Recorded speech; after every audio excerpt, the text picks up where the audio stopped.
Despite the Prime Minister's denial that the transatlantic trade and investment partnership deal threatens to privatize the NHS, doubts remain. Ed Miliband has already said he will block a NHS sell-off triggered by TTIP. But while secret negotiations have been going on, only WikiLeaks seems to have obtained documents pertaining to TTIP as well as a similar Trans-Pacific partnership deal. With me is WikiLeaks' Christian Haraffenson. Christian, welcome back to Going Underground, to the serious issues of WikiLeaks.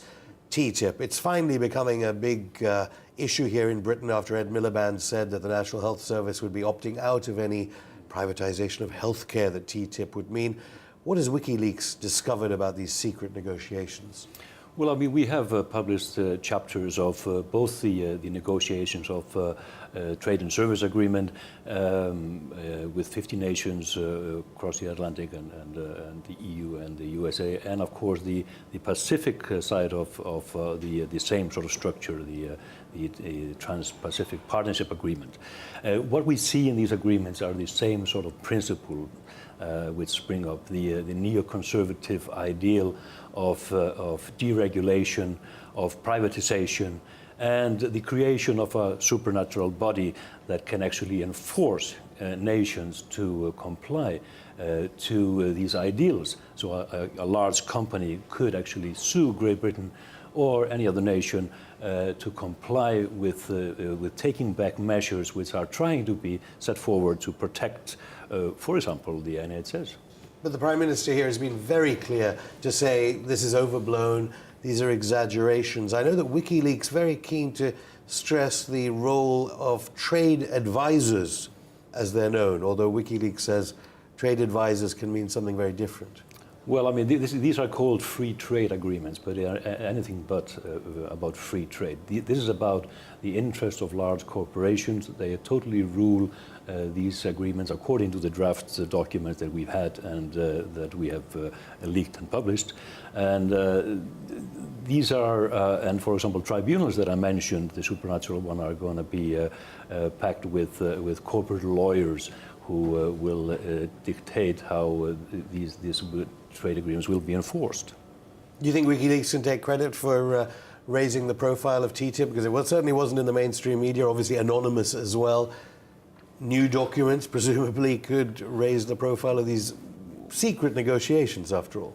Well, I hope we had a part in that. We saw it when we started publishing parts of these international secret negotiations well outside the World Trade Organization for this whole purpose of keeping it secret, that it was a very slow pickup. But, you know, the organizations that have been focusing on the rights issues that are being attacked there, the people who are concerned about the freedom of the internet, copyright laws pertaining to the pharmaceutical industry, protested by Reporters Without Borders, etc., etc. So it has been very much an underreported story, but it's slowly getting there. People are realizing how extremely serious issues are being negotiated there behind closed doors. Of course, equally seriously, arguably, is the fact that if trade advisors are in fact working for these big corporations, there may be lots of them, but are they breaking the law if they try and leak to whistleblower organizations or publishers like WikiLeaks? Well, they are doing the right thing. That's the most important. Is there a public interest defense? There are thousands of these people working out right now, arguably, whether the NHS would have to be privatized. But if someone watching right now is thinking about leaking a document, what would they face? Well, I mean, that probably has some implications according to local laws in each country. I don't know that, but they should. This is something that should be out and debated in the open. I mean, the Pacific deal that I mentioned, covering a third of all world trade, we leaked it a year ago. If we hadn't done that, it would probably have been fast-tracked through the US Congress before the end of last year. That was the idea by the Obama administration. The very fact that it was leaked and it got out in the open and it was contested and protested sort of slowed down the process, and it hasn't gone into effect yet. we need to debate this. This is a much bigger. There is so much bigger, so much interest at stake here. That well, it is deliberately secret, though. Yeah. So if a British citizen is involved in some of these negotiations, which are going on right now, maybe in an office block near here. Yeah. I mean, what about the fear factor for a British citizen who's watching how a corporation could tear up British civic life, maybe? The fear factor should be there, and it should be contributing to people to actually stand up and get this information. I meant fearful of the authorities against them. I mean, we know that there are reprisals, and it is not without danger to do the right thing and show courage and leak information. With your Pacific Partnership leaks, as you say, it did affect things on the Hill, in Washington. Over here, we're hearing British politicians talk about TTIP for the first time in the House of Commons.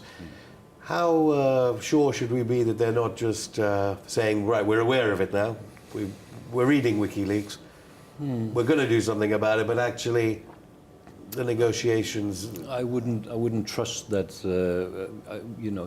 We have to have the documents on the table. We have to have everything on the surface. And trusting politicians, of course, you shouldn't do that. Especially when they are keeping things secret from you. Are you surprised that more leaks haven't been coming from these secret negotiations? Let's see what happens. We might see some more of information coming out of this. And of course, shortly before the decision by the Swedish court, WikiLeaks had already said that there was an imminent release of papers. You're presumably not going to tell me, but were they to do with TTIP? I cannot say what it's going to be on. We generally don't do that before we publish information, but we are receiving information and we will continue to publish. Do you think the threat of publication may have affected the Swedish court decision? I wouldn't want to speculate on that, but I mean the case in Sweden has been highly politicized. Christian Hrafsson, thank you.